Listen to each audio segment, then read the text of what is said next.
Tens of thousands of Somalilanders took to the streets of Burco and any other cities of the country to thank and show their support to the British members of Parliament who proposed the recognition of Somaliland in a recent House of Commons.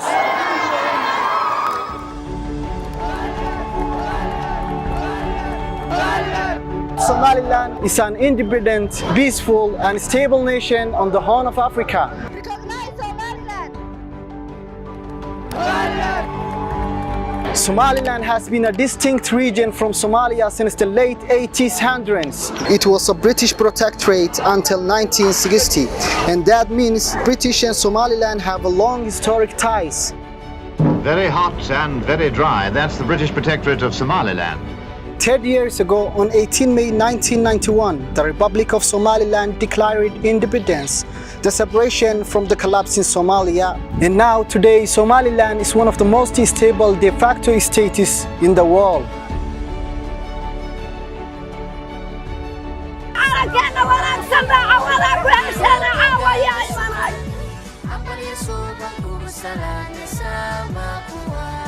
It has a clearly demarcated territory.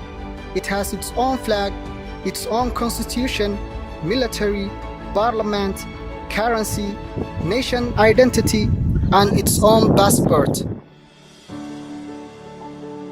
Recognizing Somaliland will not just be opening up opportunity for Somaliland itself, but also opportunity for British investors and businesses to come to Somaliland. Somaliland has held competitive elections accompanied by peaceful changes of government.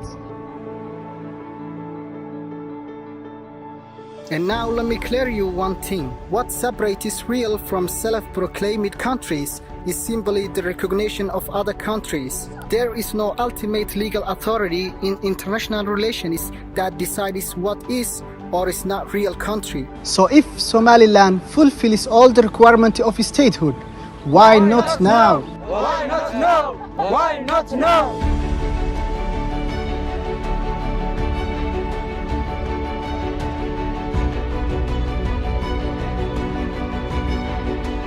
30 years of hoping and waiting. Isn't it not the time that the UK government formally recognized Somaliland and its right to self-determine to be independent state?